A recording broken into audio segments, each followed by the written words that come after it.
மீசான் டைப் நேர்களை நிகழ்ச்சிக்குள் அன்போடு வரவேற்றுக் கொள்கிறோம்.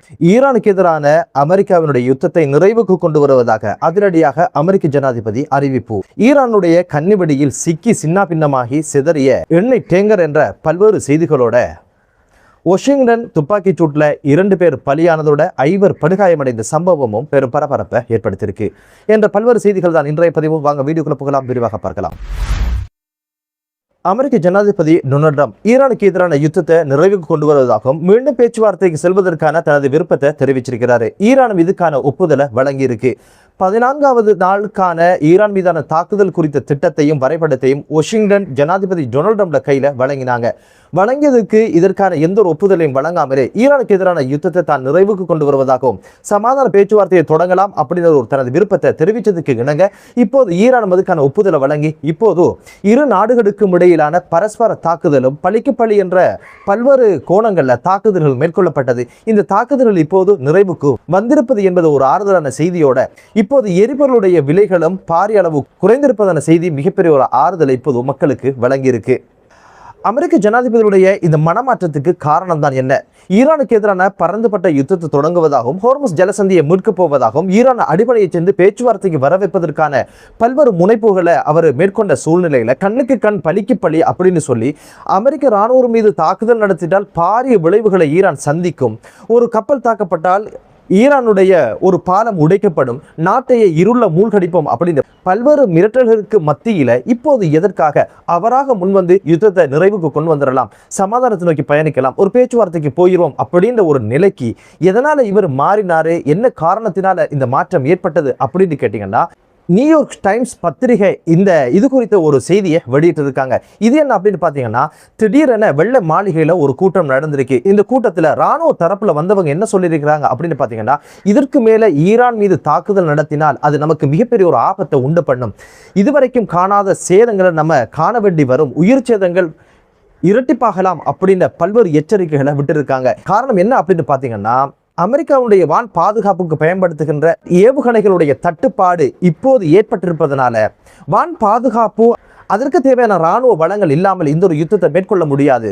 ஈரானுடைய ஏவுகணைகள் பாரிய அளவிலான சேதங்களை உண்டு பண்ணும். அது மட்டும் இல்லாம எம்மை நம்பி இருக்கின்ற மத்திய கிழக்கு நாடுகள் இந்த ஒரு விஷயத்துல தனிமைப்படுத்தப்படலாம், பாரிய சேதங்களுக்கு உள்ளாகலாம் அப்படின்ற ஒரு எச்சரிக்கையை சொன்னதுக்கு இணங்கதான் 14வது நாளுக்கான ஈரான் மீதான தாக்குதல் குறித்த திட்டங்கள் எல்லாம் ஒரு பக்கம் வச்சுட்டு இப்போது வழி இல்லாம அமெரிக்க ஜனாதிபதி ஈரானுக்கு எதிரான யுத்தத்தை இப்போதைக்கு நிறைவு கொண்டு வரலாம் அப்படின்ற ஒரு முடிவுக்கு வந்தார் அப்படின்ற ஒரு விஷயத்தை நியூயார்க் டைம்ஸ் பத்திரிகை செய்தியாக வெளியிட்டிருக்கு.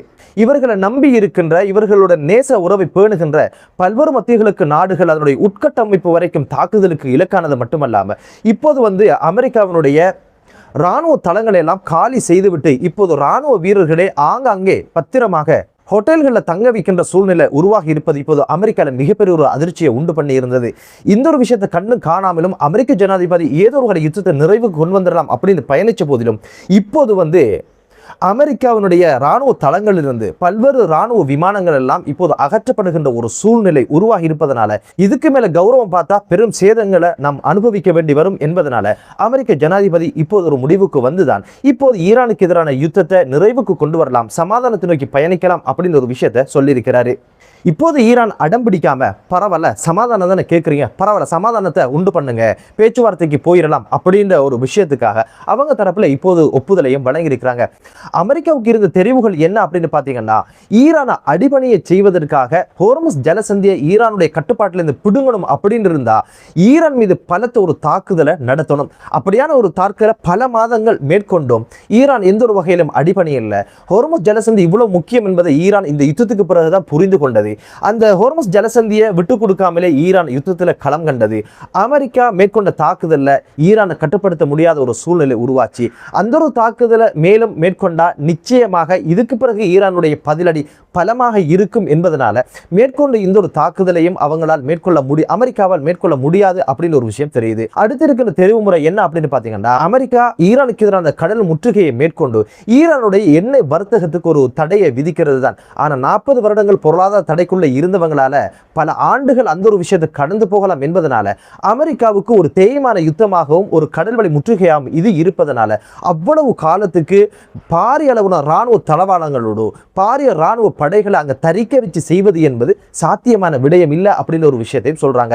அந்த அளவு தூரம் டொனால்ட் ட்ரம்ப் பொறுமை உள்ளவராகவும் இல்லை, அவங்களோட இராணுவம் பொறுமை உள்ளதாகவும் இல்லை என்பதனால இந்த ஒரு விஷயமும் சாத்தியம் இல்லை. மூணாவது சுவாரஸ்யமான ஒரு தெரிவு என்ன அப்படின்னு பாத்தீங்கன்னா, இந்த தெரிவு குறித்து அமெரிக்க ஜனாதிபதி டொனால்ட் ட்ரம்ப் நிர்வாகத்தில் இருந்து மிக நெருக்கமாக ஆலோசனைகள் வழங்கி வந்தவர் இந்த யுத்தம் தொடங்கின உடனே தனது பதவியை ராஜினாமா செஞ்சுட்டு சில அறிவுரைகளையும் எச்சரிக்கைகளையும் டொனால்ட் ட்ரம்ப் நிர்வாகத்துக்கு வழங்கிட்டு போனார். அவர் என்ன சொன்னார் அப்படின்னு கேட்டீங்கன்னா, இந்த யுத்தத்தினூடாக உங்களால் எதையும் அடைய முடியாது, எந்த ஒரு விஷயத்தையும் உங்களை பெற முடியாது, இறுதியில் தோல்வி அப்படின்ற ஒரு விஷயத்தோட தான் நீங்க நாடு திரும்புவீங்க. எனவே ஈரானுக்கு எதிரான யுத்தம் உங்களுக்கு எந்த ஒரு சாதகமான விளைவுகளும் உண்டு பண்ணாது. இப்போது நீங்க யுத்தத்திலிருந்து வெளியேறுங்க, அது ஆரோக்கியமாக இருக்கும், கௌரவமாக இருக்கும். நீங்களே அவமானப்பட்டு இந்த யுத்தத்திலிருந்து வெளியேற வேண்டி வரும். அதற்கு முன்கூட்டியே நீங்க இந்த யுத்தத்தில் வெளியேறுங்க அப்படின்னு ஒரு ஆலோசனையும் ஒரு அறிவுறுத்தலையும் ஒரு எச்சரிக்கையும் விட்டு சென்றிருக்கிறாரு. அப்படியாக இருந்தால் இந்த யுத்தத்தில் இப்போது அமெரிக்காவில் இருக்கின்ற மூன்றாவது தெரிவு இந்த யுத்தத்தை இடையே நடுவே விட்டு வெளியேறுவதுதான். அப்படி வெளியேறுவதனால் ஏற்பட போகின்ற விளைவுகள் என்ன அப்படின்னு பார்த்தீங்கன்னா, ஹோர்முஸ் ஜலசந்தியை ஈரானுக்கு எழுதி கொடுப்பது போலவும் அமெரிக்கா இந்த யுத்தத்தில் தோல்வி அடைஞ்சிச்சு அப்படின்னு ஒரு விஷயத்தையும் எழுதி வாங்கி கொண்டு செல்லுகின்ற ஒரு சூழ்நிலை உருவாகி இருக்கிறது. இது அமெரிக்காவுக்கு மிகப்பெரிய ஒரு அவமானம் அப்படின்ற ஒரு விஷயம் தான் இப்போது உலக அரசியலில் பேசப்படுது. இந்த யுத்தம் இப்படித்தான் முடியும் அப்படின்ற ஒரு விஷயத்தை நியூயார்க் டைம்ஸ் பத்திரிகையில் ஒரு கட்டுரை பிரசுரமாக இருக்குது. அந்த கட்டுரையில் அவர் என்ன சொல்லியிருக்கிறார் அப்படின்னு பார்த்தீங்கன்னா, இந்த யுத்தம் நிறைவடையும் பொழுது ஈரான் உலகத்தினுடைய ஒரு வல்லரசாக நிமிர்ந்து நிற்கும், பிராந்தியத்திலே தீர்மானிக்கும் சக்தியாக ஈரான் மாறும், பிறகு மூலோபாய ரீதியான நன்மைகளை அது பெற்றுக்கொள்ளும் அப்படின்ற ஒரு விஷயத்தை இந்த யுத்தம் தொடங்கிய காலப்பகுதியிலே அவருடைய ஆய்வின் மூலம் அந்த கட்டுரையை அவர் எழுதியிருந்த ஒரு விஷயம் இப்போது மிக பெருமளவில் பேசப்படுது. இத்தனை ஆய்வுகளும் இத்தனை ஆலோசனைகளும் இந்த யுத்தம் குறித்து சொல்லப்பட்ட போதிலும் அமெரிக்க ஜனாதிபதி எதற்காக இதுக்குள்ள வந்து சின்ன பின்னம் ஆனார் அப்படின்னு கேட்டீங்கன்னா, பெஞ்சமின் நெதன்யாகு என்ற ஒரு மனிதருடைய ஆசை வார்த்தைகள்ல மதிமயங்கித்தான் இந்த யுத்தத்துக்குள்ள வந்தாரு. என்னதான் அப்படி சொன்னார் அப்படின்னு கேட்டீங்கன்னா, ஈரானுக்கு எதிரான யுத்தத்தை 3 நாட்களில் முடிச்சிடலாம், ஆட்சி மாற்றம் வந்தா அணு ஆயுதம் என்ற ஒரு பிரச்சனை எமக்கு இருக்காது, தேவையான எண்ணெய் எல்லாம் நீங்க அள்ளி கொண்டு போயிடலாம், டொலர்ஸ்ல சல்லி சம்பாதிக்கலாம் அப்படின்னு ஒரு ஆசையை காட்டியிருந்தாரு. கணக்கு சரியாகத்தான் இருந்தது போல தெரிஞ்சிருக்கும். ஆனா ஈரானுடைய வீரியமும் ஈரானுடைய ஏவுகணையினுடைய வீரியமும் எவ்வகையா அமையும் என்ற ஒரு விஷயத்துல அவர் போட்ட கணக்கு தவறாக போனதன் காரணமாக 3 நாள் யுத்தம் அப்படின்ற ஒரு விஷயம் இப்போது பல மாதங்களை அடைஞ்சி ஈரான் இப்போது அமெரிக்காவுடைய பலவீனம் என்ன என்ற ஒரு விஷயத்தை உலகறிய செய்திருக்கிறதுனால மிகப்பெரிய ஒரு அவமானத்துக்குள்ள இப்ப அமெரிக்கா போயிருக்கு. இப்போது தற்காலிகமாக போரை நிறுத்தினாலும் இந்த போரை எப்படி முடிக்கிற மிகப்பெரிய ஒரு இக்கட்டான சூழ்நிலை அமெரிக்க ஜனாதிபதி டொனால்ட் ட்ரம்புக்கு இருக்குது. பாரிய அளவு தாக்குதல் நடத்தவும் முடியாது, கடல் முற்றுகை தொடரவும் முடியாது, ஹோர்முஸ் ஜலசந்தி எழுதி கொடுத்து பேச்சுவார்த்தைக்கு போக முடியாத ஒரு சூழ்நிலையில் என்னதான் செய்ய போறார் அப்படின்ற ஒரு விஷயம் தெரியவே தெரியல. இந்த யுத்தத்தை இப்படியே விட்டுட்டு போனால் தனக்கு மிகப்பெரிய ஒரு அவமானம் உண்டாகும், தன்னை பற்றிய பிம்பம் உடைந்து போகுமே என்ற மிகப்பெரிய ஒரு கௌரவ பிரச்சனையும் இப்போது அமெரிக்க ஜனாதிபதி டொனால்ட் ட்ரம்புக்கு இருக்குது. என்னதான் இருந்தாலும் இந்த ஒரு யுத்தத்தை முடிவுக்கு கொண்டு வர வேண்டிய ஒரு நிலை உருவாகி இருக்க காரணம் என்னண்டா, இப்போது பிராந்தியத்தில் இருக்கின்ற அமெரிக்காவினுடைய ராணுவ தளங்கள்ல வான் பாதுகாப்புக்கு தேவையான ஏவுகணைகள் பற்றாக்குறை இருப்பதனால இந்த யுத்தத்தை தொடர முடியாத ஒரு சூழ்நிலை உருவாகி இருக்கு. இந்த யுத்த நிறுத்தம் நிரந்தர யுத்த நிறுத்தமாக மாறுவதற்கான சாத்தியங்கள் இருக்கா இல்லையா என்பதை காலம் தான் பதில் சொல்ல, பொறுத்திருந்து பார்க்கலாம். இதுக்கிடையில ஹோர்முஸ் ஜலசந்தியை எப்படி இந்த யுத்தத்துக்கு பிற்பாடு நிர்வகிக்கிற அப்படின்னு ஒரு விஷயத்துல ஈரான் ஒமானோடு சேர்ந்து பேச்சுவார்த்தைகளில் ஈடுபடுவதாகவும் அதற்கான திட்டங்களையும் வரைவுகளையும் இப்போது வகுப்பதான செய்திகள் அமெரிக்காவுக்கு மிகப்பெரிய ஒரு ஆத்திரத்தை உண்டு பண்ணிருக்கு. அதுபோக நேற்றைய தினம் புரட்சிகர காவல் படையினர் காட்டுகின்ற வழித்தடத்தை மீறி வேறு பாதையினூடாக பயணிக்க முயன்ற ஒரு டேங்கர் ஈரானுடைய கடல் கன்னிவெடியில் சிக்குண்டு வெடித்து சிதறிய சம்பவமும் பதிவாகி இருந்தது. இப்போது ஈரான் என்ன சொல்லுது அப்படின்னு கேட்டீங்கன்னா, யுத்தம் என்றாலும் யுத்த நிறுத்தம் என்றாலும் ஹோர்முஸ் ஜலசந்தியோட கட்டுப்பாட்டில் எந்த ஒரு மாற்றமும் உண்டாகாது, நாம் காட்டுகின்ற பாதையால் மட்டும்தான் பயணிக்கிறோம் அப்படின்னு ஒரு விஷயத்தை மீண்டும் எச்சரிக்கையாக விட்டிருக்கிறாங்க. இப்போது ஈரானுடைய நடவடிக்கைகளை கண்டும் காணாமலும் இருக்க வேண்டிய ஒரு நிர்பந்த சூழல் அமெரிக்காவுக்கு ஏற்பட்டிருக்கு. ஈரானுடைய அணு ஆயுதம் ஒரு பிரச்சனை, ஏவுகணை மற்றொரு பிரச்சனை அப்படின்னு உள்ள வந்தவங்களுக்கு இப்போ ஹோர்முஸ் ஜலசந்தியை மிகப்பெரிய ஒரு பிரச்சனையாக மாறி இருக்குது. அதனால இப்போது இதற்காக யுத்தம் செய்வதா அதற்காக யுத்தம் செய்வதா என்பதெல்லாம் தாண்டி யுத்தமே தேவையில்லை என்ற இடத்துல தான் அமெரிக்காவுடைய நிலை உருவாகி இருக்குது. தற்காலிக யுத்த நிறுத்தம் நிரந்தரமான ஒரு யுத்த நிறுத்தமாக மாறுமா அப்படின்ற ஒரு விஷயத்தை பொறுத்திருந்து பார்க்கலாம்.